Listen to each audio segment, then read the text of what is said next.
Hola mis queridos amigos, nuevamente con ustedes, soy doctor Maximiliano, el médico que ha trabajado en los Andes, la Amazonía, la costa de Ecuador en momentos críticos del país.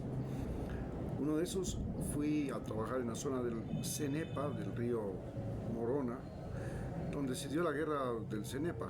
Y esta guerra del Cenepa, aunque yo no estuve en esa guerra, a mí me tocó trabajar cuando tardaron más de 10 años en desminar toda la zona del río Morona, la zona de Puerto Morona y toda esta zona. Quitarle las minas que produjo la guerra entre Ecuador y Perú. Hoy trataremos de analizar cómo el presidente Guillermo Lasso, el presidente Lenín Moreno, el presidente Isidro Ayora, el presidente Arroyo del Río, se convirtieron en vendepatrias.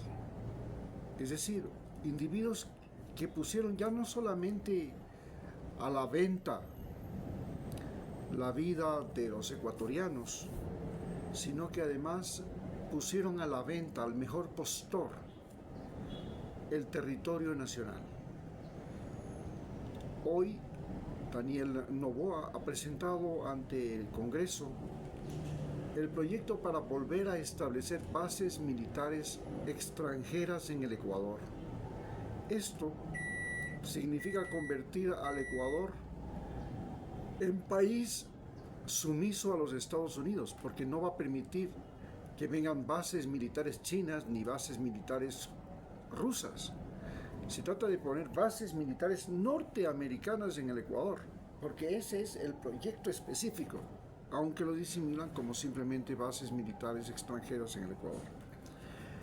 Para entender la dimensión de esto, tenemos que entender que ya en el año 2022, el presidente Guillermo Lasso le entregó a Estados Unidos 200,000 kilómetros cuadrados de nuestro mar territorial y las Islas Galápagos, en las que no pueden poner bases militares porque no le permite la Constitución.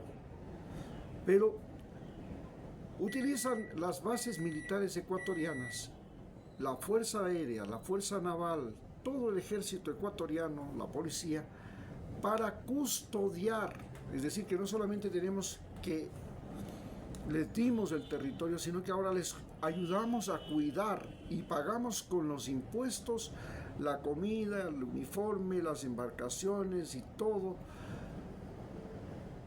para que los ecuatorianos, el ejército ecuatoriano esté a las órdenes del Estado de los Estados Unidos y además no solamente que cumpla las disposiciones de los Estados Unidos, sino que los soldados ecuatorianos sean entrenados para ser sometidos a los protocolos de operación del ejército norteamericano. Es decir, no solamente que les dimos territorio, sino que les dimos tropas y les damos alimentación, cuidado y todo, y combustible a los norteamericanos. Los norteamericanos solamente vienen aquí a supervisar y a dirigir las operaciones. Vienen con unos aviones, hacen sobrevuelos, rastreo del narcotráfico, de las flotas pesqueras extranjeras como la flota china, que fue la causante de esta decisión estúpida del presidente Guillermo Lasso. 200 barcos chinos que pretendían invadir el mar territorial ecuatoriano.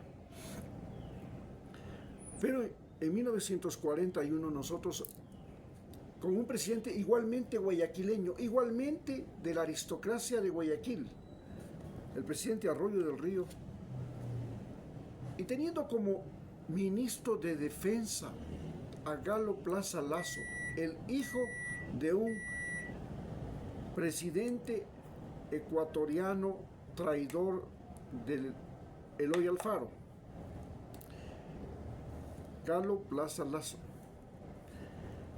Y estos son los datos de los momentos en que el Ecuador perdió territorio, como ahora el Ecuador, no solamente que va a perder territorio, sino que va a pasar a ser exactamente una colonia de los Estados Unidos, un Guantánamo en Sudamérica de los Estados Unidos, y no un pedacito de Ecuador.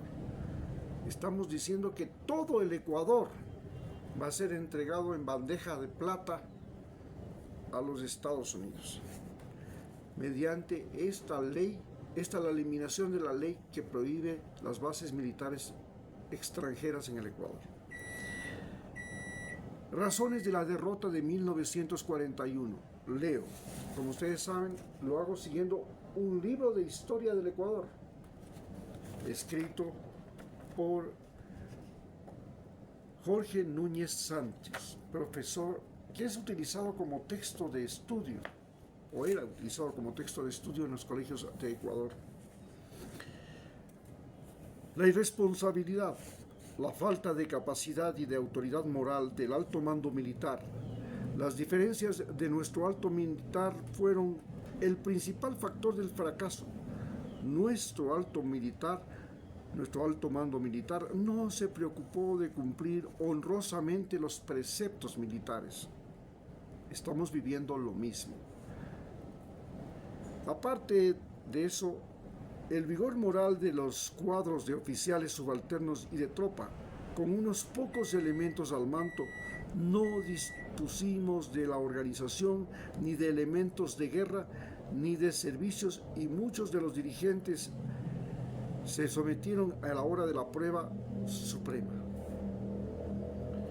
Nadie podía entender cómo fue posible que durante 6 largos años, entre 1835 y 1940, que tuvo el Ecuador para reajustar su organización y sus aprestos defensivos, no se hubiera realizado nada verdaderamente sustancial.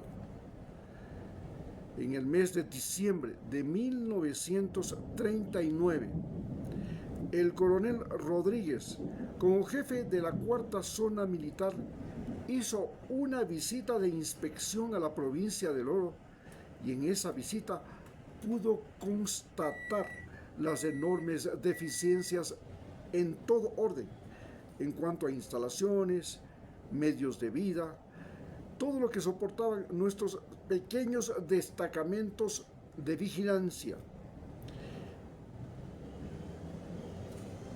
El cuñado jefe hizo conocer a la autoridad militar la situación, solicitando se procure atender de alguna forma esas deficiencias. Había que organizar las nuevas unidades, había que llenar vacantes de oficiales y tropas, había, en fin, en este caso, que alojar, vestir y mantener a estas nuevas unidades. Desgraciadamente, en esta provincia del Oro no había ni hombres para armarlos, ni almacenes para vestirlos, ni cuarteles para alojarlos. Vivían en la selva, en medios para mantenerlos, sin medios. El ministro de Defensa, el señor Galo Plaza Lazo, quien venía actuando en ese cargo desde diciembre de 1938, ofreció considerar los requerimientos del jefe de la zona 4 mediante la asignación de 50,000 sucres para satisfacer las necesidades más urgentes, prometiendo hacer una visita a la frontera. Desgraciadamente, tan buenos y patrióticos propósitos no se realizaron. Todo quedó en nada, dice el propio coronel Rodríguez, quien describe los severos párrafos interiores. Es un militar de carrera, el general Luis Larrea Alba, cuyos artículos aparecen frecuentemente en la revista de las Fuerzas Armadas. Esto lo escribe Jaime Galarza en El Festín del Petróleo, Editorial Sol y Tierra, Quito, 1974. Entonces podemos entender, por ejemplo, ¿qué es lo que estaba sucediendo? El presidente Mosquera Narváez pretendió hacer un remiendo constitucional y decretó la vigencia de una nueva constitución, aunque sin publicarla en el registro oficial. Luego convocó a un congreso extraordinario que se reunió en febrero de 1939 y designó como su presidente al verdadero hombre fuerte del régimen, que era el señor Carlos Arroyo del Río, un pelucón de Guayaquil, como son y han sido el pelucón que tenemos hoy en el poder, Daniel Noboa, y como fue el pelucón que tuvimos antes, Guillermo Lasso. Este Congreso siguió con subsidios legales y maniobras que provocaron un total desprestigio de la clase política, a la que el pueblo vio con desprecio, exactamente como ahora. En este momento el Congreso, según las encuestas de la Asamblea Nacional, tiene más desaprobación que aprobación, y el gobierno de Daniel Noboa tiene la misma historia. Inclusive el Tribunal Electoral tiene desprestigio más que prestigio. Entre tanto, el gobierno se unió con el bando clerical conservador. Óigame bien, con el bando clerical conservador. En cambio, el gobierno de Noboa se ha unido con la plutocracia oligárquica del Guayas, que ahora no tienen solo 13 candidatos para las próximas elecciones, sino que además tienen a las Fuerzas Armadas y a la Embajada norteamericana a sus espaldas. Otorgó así nuevas concesiones al capital extranjero, intervino en universidades y colegios, atentó contra la autonomía municipal en medio de una indignada protesta social. Mosquera Narváez falleció súbitamente el 17 de noviembre de 1939 y se hizo cargo del poder precisamente Arroyo del Río, quien convocó elecciones para el 10 de enero de 1940. Un mes antes, Arroyo ya renunció al cargo de presidente del Congreso y se lo dejó se puso en el poder al Andrés F. Córdoba, quien dirigió un fraude electoral. Lo que se viene, señores, exactamente lo que se viene en las próximas elecciones es un fraude electoral en el que va a ganar Daniel Noboa. Y van a decir, ¿por qué? Si Maduro hace un fraude electoral en Venezuela, nosotros no lo podemos hacer aquí en Ecuador. Es muy simple. Y ese fraude escandaloso consagró como nuevo presidente al mismo Arroyo del Río, aunque el verdadero triunfador en esas elecciones fue Velasco Ibarra. En las elecciones próximas el verdadero triunfador va a ser Luisa González.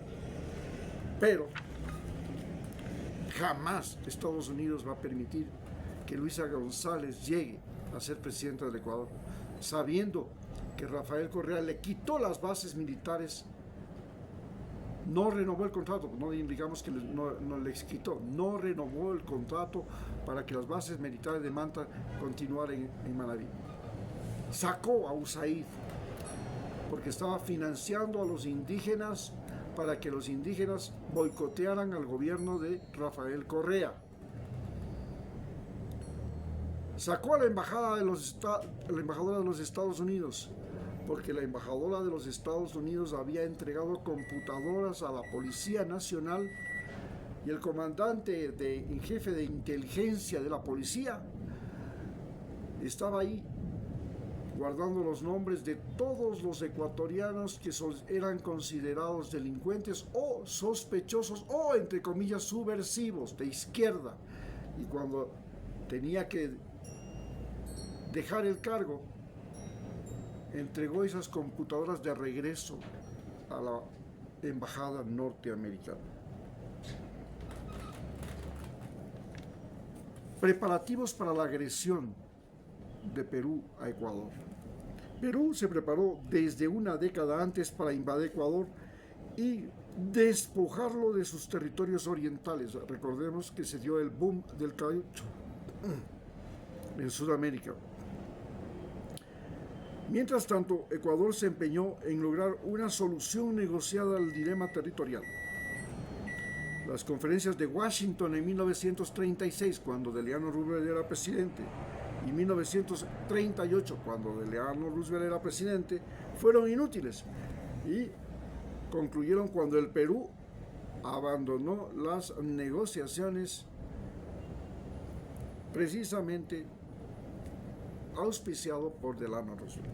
A partir de 1939 se reiteraron las provocaciones peruanas contra Ecuador, que tardíamente trató de establecer puestos fronterizos en el oriente. Comenzó a enviar a lo que tenía de soldados. Para 1940 los preparativos bélicos del Perú fueron ya evidentes y Ecuador se prodigó en inútiles denuncias ante los gobiernos americanos. En tanto, el director de la Escuela Superior de Guerra, coronel Eloy Ureta, dio los últimos toques al plan de invasión, cuya sola idea entusiasmó a los jóvenes y oficiales peruanos: la invasión de Ecuador. En 1941, luego de montar varios incidentes fronterizos, el Perú invadió territorio ecuatoriano con un ejército de 13,000 soldados bien armados, apoyados por artillería, tanques y 30 aviones, todo armamento norteamericano, mientras sus barcos de guerra, también dados por el ejército norteamericano, bloquearon el Golfo de Guayaquil. El pequeño ejército ecuatoriano de apenas 1,000 hombres resistió valerosamente el ataque y en algunos lugares hasta llegó a montar exitosos contraataques, pero finalmente fue arrollado por la poderosa maquinaria de guerra peruana. La aviación enemiga bombardeó ciudades y poblaciones, incendió hospitales, masacró a civiles, mientras sus fuerzas paracaidistas descendían por la retaguardia ecuatoriana. 4 días más tarde, la derrota militar se consumó y en una marea de refugiados civiles y soldados en retirada marchó hacia el interior del país. Nos corrieron de la frontera. El 27, un cese de fuego acordado entre los mediadores fue usado por Perú para tomar nuevas posiciones. Y el 28 siguió la lucha aérea en Zarumilla y Charcas. Nosotros no teníamos aviones. Y en 29 la aviación peruana bombardeó nuevamente ciudades y puertos orenses y arrojó sobre Guayaquil hojas volantes que llamaban a un levantamiento popular. El 31, mientras el Ecuador suspendía la convocatoria de sus reservas por presión de los mediadores, las columnas terrestres y los paracaidistas peruanos tomaron por asalto las ciudades de Arenillas, Santa Rosa, Puerto Bolívar y Machala. Por ese entonces, Japón atacó a los norteamericanos en Pearl Harbor, por lo que fue convocada urgentemente una reunión consultiva de cancilleres de la OEA que inició en Río de Janeiro en enero de 1942. Fue en ese marco que el Perú impuso al Ecuador el Protocolo de Río de Janeiro el 29 de enero de 1942, que contó con la complicidad de Estados Unidos y de otros países, en violación a la propia Carta de la OEA, que dice que no se podrá firmar ningún tratado o acuerdo cuando un país se encuentre en posesión de territorios de otro país, o sea, como invasor. No se puede firmar ningún tratado cuando entre dos países hay un país que tiene los territorios bajo su control, que no son suyos, o sea, cuando es invasor. Y ese tratado le fue impuesto a Ecuador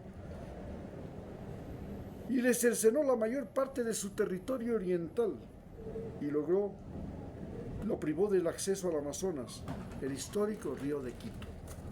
Hoy, el Congreso del Ecuador, la Asamblea Nacional, se va a abrir de piernas. Va a permitir que le violen a esta patria nuevamente los norteamericanos que se quedaron con Galápagos, porque Perú se quedó con la Amazonía, pero Estados Unidos se quedó con Galápagos hasta 1946, porque le consideró estratégicamente importante para proteger el Canal de Panamá y para proteger el Pacífico Sur de cualquier ataque de Japón. Y desde ese día Estados Unidos no ha dejado de ser el ambicioso que quiere quitarnos Galápagos, y lo consiguió en el gobierno de Guillermo Lasso, un vendepatria de Guayaquil. Y ahora tenemos otro vendepatria de Guayaquil llamado Daniel Noboa, que quiere no solamente que le demos Galápagos, sino que le demos de una vez todo el territorio ecuatoriano. Muchas gracias.